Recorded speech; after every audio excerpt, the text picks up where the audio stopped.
Senate Bill 39, in no uncertain terms, makes clear that you cannot use state taxpayer dollars in any form for transgender surgeries.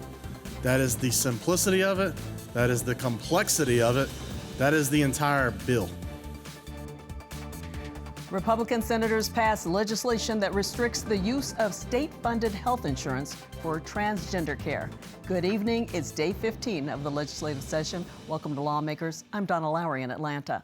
We have a detailed rundown of the bills that have passed in both chambers coming up. The longest trial in Georgia's history ended last fall, but its impact lingers and has led to new legislation. The nearly 2-year trial of rapper Young Thug in Fulton County has faced intense backlash from the creative community, which argues that it's an attack on artistic expression. In response, 2 bipartisan bills have emerged, and we'll have the authors of both measures joining us on the show.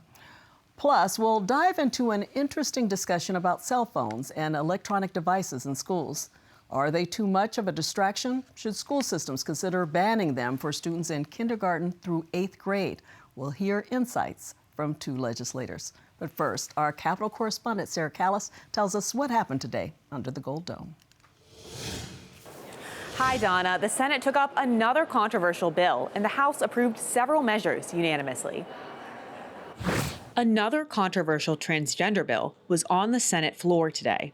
Senate Bill 39 would prohibit state employee health insurance and benefits plans from paying for gender-affirming medical care. The Republican-backed bill was proposed under the premise that state taxpayers wouldn't want their tax dollars going to this type of medical care. However, legal loopholes have permitted minors to receive such treatments, even after bills banning procedures were passed. The reason we had to say state taxpayer dollars now is because what has happened through judicial rule, settlements, or otherwise, we've said, hey, while the General Assembly has spoken and spoken clearly and said loudly, we do not think that these surgeries should occur in our state, there's a back door that's happened here. The back door that's happened is through settlements, court decisions, otherwise. We are paying for those surgeries, and we are allowing those surgeries on minors. And we're not just allowing those surgeries on Georgia minors, we're paying for those surgeries on Georgia minors. Transgender surgeries on Georgia minors paid for with Georgia taxpayer dollars, but since we've banned them in Georgia, guess where we pay for them at? Out of state. Democrats countered that this was just another mean-spirited example of Republicans trying to discriminate against the transgender community. I have in my hand a letter signed by over 200 doctors in less than 24 hours. They're the ones that should be making this decision. But instead, we're telling them, no, we're going to take that power and that responsibility away from you. And all those years that you have put into making wise decisions to ensure the better health of society, we're going to take that away from you. We want to make that decision here in the Senate chamber. Y'all, please stop. We need to stop with this mean-spirited attack on the trans community. They also say that it will be legally challenged, like similar previous bills, and likely lose in court. SB 39 directly violates at least 2 court cases, Rich v. Georgia and Bostick v. Clayton. Bostick makes it clear that employees cannot be treated differently solely based on their identity. That decision was decided on a 6-3 by the Republican-dominated Supreme Court. And SB 39 seeks to undo a legal settlement. A Democratic amendment was proposed that would allow therapy for children seeking mental health care regarding gender dysphoria. That amendment failed, but SB 39 was passed 33-19 along party lines. And on a lighter note, 2 new special license plates were approved honoring the Shepherd Center and the Georgia Transplant Foundation. Both organizations would each receive a portion of the plate fee. So today, while a license plate bill might not seem like the most important thing that happens, it's an opportunity for us to support 2 great organizations, and the exposure will have more people be aware of being an organ donor, know what it's like to be an organ recipient, and those who might struggle and need assistance from the Shepherd Center. The bill passed unanimously. Also in the Senate, all of the governor's 2025 appointees along with the Judicial Qualification Commission and the Judicial Legal Defense Fund, were passed mostly unanimously. Over in the House, another license plate bill and others received the body's unanimous approval. A bill to create separate license plates for ambulances and hearses received a ringing endorsement from the Funeral Home Caucus. Isn't it not true that I just want to make sure that the new members of this House of Representatives know that I am the chair of the Funeral Home Caucus? And is it not further true that I want the new members to know that I am the strawberry queen of this Georgia's House of Representatives? And is it not further true that I want all members of this House of Representatives to know that I really appreciate your love and support as I'm on this health journey, because I know this is only temporary, because I know I have the love and support of all of you in this House of Representatives. One bill aligned safety rules for operating commercial vehicles with updated federal standards, and two more dealt with routine updates to state-owned property. Members also recognized the Tree Farmer of the Year, who thanked them for passing the mid-year budget, which includes disaster relief funds for farmers impacted by storms. We are so thankful to you all for what you do and just glad to be a part of Georgia Forestry, #1 forestry state in the nation. Today was also Sex Trafficking Awareness Day at the Capitol. Sex trafficking is a form of modern-day slavery where people profit from the control and exploitation of others in a horrific crime perpetuated against women and children. Please, if you would, stand to recognize Brooke Ruffin with Street Grace, as well as the amazing people that are working for this cause. Also today, senators in the Children and Families Committee heard from education advocates about the impact of cell phones in schools. You'll hear more from that next from Donna. That's my Capitol Report. Thanks, Sarah. And we're going to dive into children and the use of mobile devices, especially in schools. In 2023, a study by Common Sense Media found 97% of 11 to 17-year-olds use their phones during the school day. The daily median screen time was 43 minutes. And overall, students picked up their phones a median of 51 times per day, both in and out of school. And we're going to talk about cell phone use with two lawmakers. Republican Representative Scott Hilton of Peachtree Corners, he's chair of the Information and Audits Committee, and Democratic Representative Demetrius Douglas of Stockbridge. Among his committees are Health, Insurance, and Motor Vehicles. Welcome to Lawmakers, to both of you. Thank you. Okay, this is a topic we're going to dive right into, and let's start with the fact that you've seen children with cell phones. Talk about what made you even want to have this bill. Yeah, as a father of 3 young kids, I know firsthand the impact cell phones can have, especially when it comes to learning. And those numbers you shared, it's staggering how often children are accessing their phone at school, and they can't learn in that type of environment. So we drafted House Bill 340 to address the issue and to remove that distraction from the classroom so kids can learn, focus on their academic performance as well as their mental health. Okay, we're going to dig deeper into what the bill is about, but I wanted to get your background has been with schools and all, and you're not now, but what have you seen with kids and their cell phones? Well, basically, the cell phones has been a major distraction inside the classroom. Now, when I went back to recess, the kids put the phones down and was able to play. And when they came in, they had more energy. And I said, Scott came to me, Mr. Chairman came to me and said, hey, I got a bill for not banning, but just putting up cell phones while you're in class. And I was like, let's do it.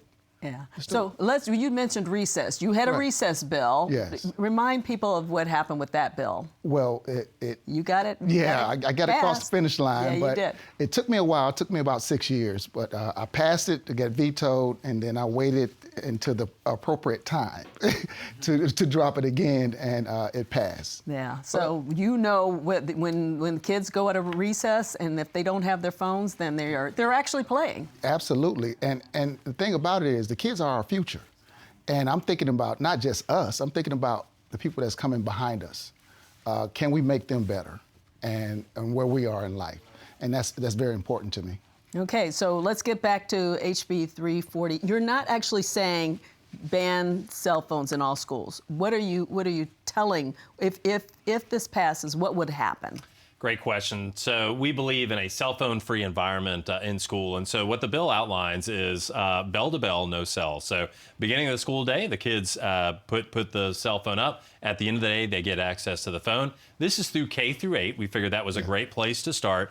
And then really from there, the bill allows a lot of flexibility for the locals to decide what program works best for them. A school in Decatur may be a lot different than one in Valdosta. And so we want them to decide a program that works best for their teachers, their parents, and their students. Yeah, so we're talking about K through 8th grade. K through 8, yes. Did you consider high schools? We did, and there's obviously issues there, but it's a lot more complex. And what we wanted to do was create a cell phone-free culture in kind of K through 8, and then build on that in the years to come as we think about high school and addressing that in the future. But it's certainly an issue there and one that needs to be addressed at some point. I guess if you get kids young into the habit of not having their phones around, it might work in high school too. It's very, I would say, transformative. It's like if you start doing something, what's the saying? You do something for 30 days, it becomes a habit. And so this is gearing up, pretty much like recess. It's gearing the kids up to get active. And this is teaching our kids communication. The kids that we come in contact with now don't know how to shake a hand, communicate, say hello, and they're very shy and standoffish. We want them to be able to interact with any type of individual. Okay, well, I have to ask you both about the argument against cell phones, and that, of course, is taking away the phones, and parents want them to have them in an emergency. How do you respond to that? As a father of 3 kids who drops my kid off at school every single day, safety is top of mind, and we've done so much in terms of school safety in the house. And so as I've talked to dozens of safety experts, they say in the case of an emergency, really you want a child focused on whoever that expert is that's leading them through that emergency. And so the ideal position is not to have them on their phone distracted, but listening to clear directions. And I'd also say from a safety standpoint, a lot of times the phones in schools are used to organize fights, film fights in the hallways. So schools that have implemented this policy have seen a drastic reduction in school fights and violence within the building. And so this is I see it as a pro-public safety bill. But again, it includes measures to allow the locals to decide, in the case of an emergency, how do we want to adapt and adjust the program that we have locally that works for us? Yeah, and we know of some school districts have done that. First of all, I want to say, I hadn't thought about the fact that they're distracted in an emergency, so busy on their phones that they're not listening to get out of the school, that kind of thing. Yeah. So I can see that point in that. Yeah. But you know that there are some schools that are already doing, some school districts. Yes. And one of them is Fayette County. Yes, Fayette County. Marietta City Schools. Right. And then down in Liberty County in South Georgia. Who would have ever thought that? I know. I know. And just listening to Scott talk and his passion for this bill is the same passion I had when I was doing mine. And you got a great wingman, Scott. Keep working on this, man. I'm there to the finish line, and we're going to get this across. Yeah. The schools that I've talked to, I talked to the superintendent, Marietta. It has completely transformed their school. The cafeteria at lunchtime, instead of being quiet, kids are talking, they're interacting, they're socializing. As we think about mental health of our children, I mean, this is really going to transform that aspect, as well as help the teachers with a clear, defined policy so they can spend their time teaching and not having to worry about taking a cell phone away. We haven't talked about the bullying aspect, that recording things, that kind of thing. You've seen it happen. Yes, I've seen it happen. Like Scott said earlier, they're on their phones and setting up fights during school time. And so when the bell rings, everybody's running to the specific site that they said on the phone.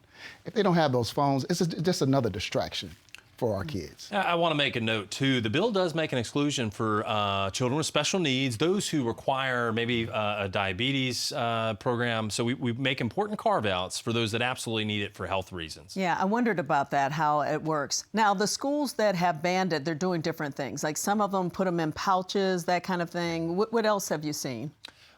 We've seen the pouches. Something as rudimentary as just a box at the beginning of the day. It really doesn't need to cost anything. But what we've seen, and studies have been done nationally and are beginning to be done locally here, the trends are incredible in terms of academic performance and improvement and just the overall health and well-being of the school and the student. Yeah, so and what kind of support are you getting other than Representative Douglas?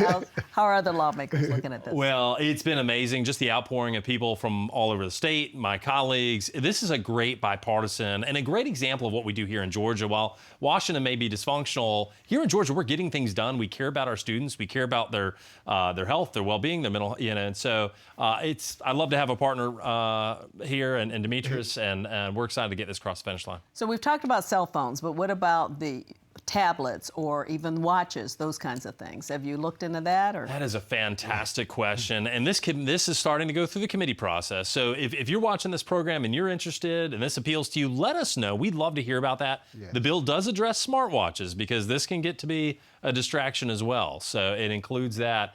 But yes, please do reach out to us as we work this bill and perfect it over the legislative process. Which committee is going to have it? So this is assigned to the Education Committee. Okay. Yeah. And then right now you don't know when that hearings might take place? No, that's on the the chairman's term. Okay. You know, okay. The chairman of the committee controls that, and so we can just ask, and hopefully he can put us on the list. Okay, then. Well, you've asked, so we'll see. Yes. Well, thank you both for being here. We'll Thanks. keep up with this one. I'm sure it's one that a lot of parents want to hear about. Awesome. Thanks, and, Donna. And Thanks for even having the us. kids who might be watching, huh? Yes. All righty.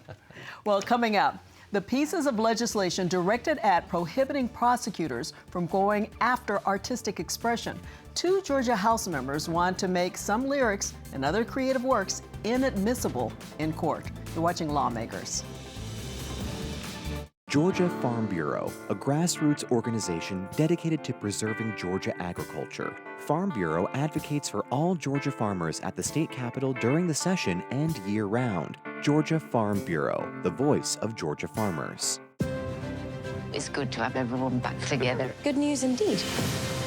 Put your feet up a minute. It's beautiful. How does that sound, wee man?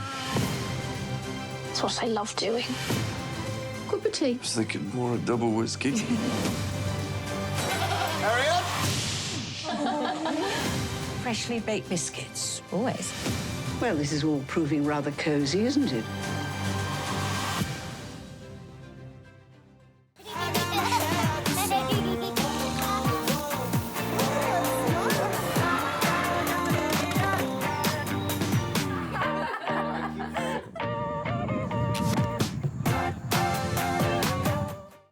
Understanding the past gives a sense of the future.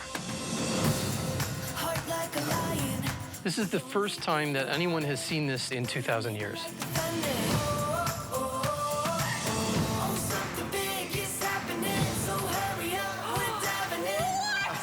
This is amazing. Well, I'm excited now. Pompeii is a battle against time.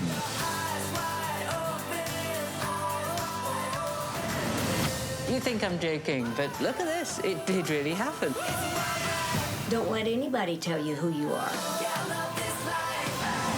History teaches us to honor the past. When you look back, you're like, wow, that was pretty special. This is something that's actually altering the course of history.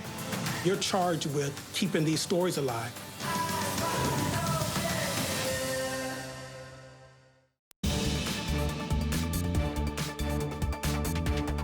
Welcome back to Lawmakers. In the fall of 2022, rapper Young Thug, whose name is Jeffrey Williams, went on trial in Fulton County. Prosecutors allege the rapper oversaw a criminal street gang and charged him under Georgia's Racketeer-Influenced and Corrupt Organizations Law, or RICO. After 2 years of the costly trial, he accepted a plea deal. From the beginning, the artistic and creative community nationwide blasted prosecutors for going after artistic expression. In November of 2022, artists and industry leaders from Warner Music and Sony Music to Spotify and SiriusXM took out a full-page ad in the Atlanta Journal-Constitution and the New York Times. Titled Art of the Trial, Protect Black Art, the ad said the use of lyrics against artists in this way is un-American and simply wrong, and called it an obvious disregard for free speech and creative expression protected by the First Amendment. Dozens of artists signed on to the ad, including Alicia Keys, Christina Aguilera, Coldplay, Black Eyed Peas, and here in Atlanta, T.I., Quavo, Killer Mike, and more. And here to talk about this topic is the chairman of the House Creative Arts and Entertainment Committee, Republican Representative Casey Carpenter. And also here is Democratic Representative Eric Bell of Jonesboro. His committees include Defense and Veterans Affairs and Business Development. Welcome to Lawmakers. Thank you. Let's dive into this a little bit. I gave you some of the background. You both have bills on this. So it just shows you bipartisan interest in doing something with this. And I'm going to start with you, Representative Bell. Let's talk about your bill, because you first introduced it last year. Yes, ma'am, under 990. And we talked about partnership with Chairman Carpenter. Okay, tell me about it. So the bill came about last year because, as you know, Georgia's film economy, music economy has really grown leaps and bounds over the years. And with the Young Thug case, we saw, well, what I saw was the chairman, danger to that, where we have billions of dollars coming into our state, families growing, learning, and educating themselves, all due because of the entertainment industry here. And with what we saw in the Young Thug trial, posed a great threat to that, not only to the industry, but to families that have come to Georgia and created a home here. And they now call Georgia home. Yeah, so tell me your thoughts on this. Yeah, so I actually came about from a different perspective. Obviously, as the chairman of Creative Arts and Entertainment, it's important for me to do everything I can to foster creativity and the entertainment industry. And not only was there issues in Atlanta, but it's stuff that's been going on around the United States. I tell people all the time, I grew up listening to outlaw country music, and Willie Nelson, Johnny Cash said some pretty cutting edge, Merle Haggard said a lot of cutting edge things on their albums. They never got used against them in court. When I'm sure Willie Nelson got arrested for smoking marijuana, and he sings songs about smoking marijuana. So let's allow people that are creative to be creative, have the protection of the First Amendment right, and at the end of the day, they can express themselves the way they intend to. Yeah, but we have had over the years, and actually doing some research on this, I mean, going back to Nirvana and, well, long before you were born, and other groups where what they said in their lyrics impacted whether or not they were sued, that kind of thing. I was talking to you today, and you mentioned some other groups. Motley Crue, Two Live Crew, everyone knows Tupac, and then The Devil Goes Down to Georgia, the Johnny Williams, if I'm not mistaken, the Johnny Williams band. There's over the span of American history, we've seen artists, creatives shed different lights on all types of lifestyles, and not having that thrown against them in court. And it just honestly is a threat to everyone who's a creative, a threat to our industry here. So as long as we can protect a thriving industry in Georgia, a thriving industry not only locally but nationally, Atlanta, Georgia has become a birthplace or a home of film, arts, and all these other creative things that have seen Georgia has grown Georgia to an international destination place. So why would we want to stop that? Why would we put something in place that obviously seen as creative, obviously is fictional, and use that against someone as a judgment of character when someone's playing how many times the guy that played Michael Myers, if he would have got arrested for killing people on TV, or if someone played a bad man or a cop or a robber in a movie and you use that against them. It's the same premise. So your bill actually talks about video recordings or films and all of that too. So you're not just talking about lyrics, right? Both bills aren't just talking about lyrics. Yeah. Oh, okay. Talk about that. It's lyrics, it's art, it's dance, it's film, it's the entire industry. And I think that's an important point, right? Yes, there's some issues going on in Atlanta around hip hop, but this is bigger than just hip hop. It's all forms of creative expression. Okay. And so are you saying it can't be used in a trial? So what we're saying is that the prosecutors have to prove to the judge and the other counsel that it needs to be before they present it to the jury. Because the jury, if they present it to the jury first and taint the jury before they even know if it's going to be admissible or not, it's an issue. Isn't that part of the way things work now? It's not. They can just present this information and then later on and taint the jury. Yeah, that's right. Well, I mean, because you present something, right, and then they say, sorry, that's inadmissible. Too late, the jury's already heard. Okay. Right. They believe that that's so what we're saying is let's have a discussion, a pre-trial discussion about it to see if it's valid enough to be presented in front of the jury. Yeah. You wanted to add something? And both bills address that obviously fiction, or there has to be a burden of proof that the prosecutor has to prove. Obviously, if there's a song or a music video and someone shoots a person and you obviously see that person getting shot, obviously that's not fiction. If there's a murder that happens and someone paints a painting about it and it says the date, the time, and the person who's in it and how the body's laid out, that's obviously not a fictional thing. So it's a burden of proof. It's only a burden of proof that's put on the person. Okay, but I want to talk about the other side of it. So I know both of you have your thoughts on the argument that some lyrics, some artistic expression influence listeners or viewers to act on what they hear. You know, there have been cases where listeners have filed lawsuits against artists because someone was hurt or someone committed suicide. We've had those lawsuits. So what do you say to people who say, hey, especially young people listening to music? I think the issues you're speaking of are civil issues and not criminal issues, and this bill addresses more of the criminal just side. The criminal part of it. It's a lifestyle, I believe, what you're hinting to. That's something that needs to be dealt in the household through parenting, through pre-intervention programs, or just having a good structure behind you to realize what's fiction and what's not. So are we talking about that kind of thing might fall under tort reform, what we're talking about, or those kind of things? Yeah. You don't want to get into that kind of stuff. But I got some good tort reform stuff I'd like to talk about whenever you're ready. There's some attorneys you should talk to, but I don't know about whenever me. you're ready, I got a bucket list. Yeah. So have you talked to anybody who's supporting your bill, who've encouraged you though? Obviously, other than the two gentlemen here, one of my Democratic senators, Inga Willis, she's actually a Grammy Award-winning writer. So it's not just coming from two guys that like music. It's coming from people working in the industry as well. Yeah. We actually tried to get her on the show tonight, but she was not able to be here. We'll try to get her to come back here. She's a good one. But anybody else that you talked to? Yeah, absolutely. The entire industry. Yeah. Whether it's film, music, etc. These are major issues for those folks protecting their people. So, and there's Republicans and Democrats. It's a bipartisan legislation for sure. Mm-hmm. So one of the other things that I mentioned was, and I don't have the figures, but the cost of this trial, has that figured into what you're talking about?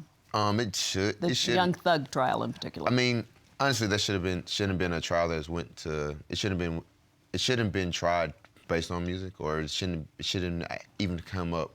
The fact that it's been drawn out so long is just, again, a travesty to the court system. Yeah, and the fact that it was under RICO too. I think. Yeah, I mean, it was some. I'm not well versed in the case itself, but I will say, listen, if as a prosecutor, if your entire case is based on what a guy said to sell rap albums, I'm not sure what kind of case you have. So there's got to be some other stuff out there. Okay, I asked you earlier if there was a difference between your two bills, and you said basically they're the same. Then why have two bills? Well, I mean, it's a crazy world. The Republicans are in control. So if we're true and we really want this legislation to go through, it obviously helps if the chairman of the committee that it's going to, or the Judiciary Committee guys signed it as well. That's kind of important to help stuff move along. So. Yeah. It's all about what has legs. For me, it's not about the glory, it's about the idea. So we work together, we figure out there's a problem, let's get a solution and find out how we're going to fix it, and I believe we found a solution to it. And so you're okay if his bill moves through? I signed it. Oh, you did? I mean, you both signed each other's bill. So just for clarity, he dropped it last year, and we talked about it last year, and I was like, that's a great idea. And so it didn't get as far as he wanted to last year, so I said I'll be glad to help out if that'll help you. It may hurt you, it may help you. Hard to say, but. Your committee will look at this then? If it comes around, it's actually going to Judiciary, but I was hoping it would go to Creative Arts and Entertainment. But obviously, there's some legal stuff at play. So I'm going to go sit in the room of lawyers and let them beat me up a little bit. How do you think it's going to do? I don't know. I feel pretty good about it. Right. I mean, I think I think both parties like First Amendment. So. Okay. All right. Well, that's all the time we have for today. Thank you for coming on. That's Lawmakers Today. We'll be back tomorrow and look at more legislation. Have a good evening.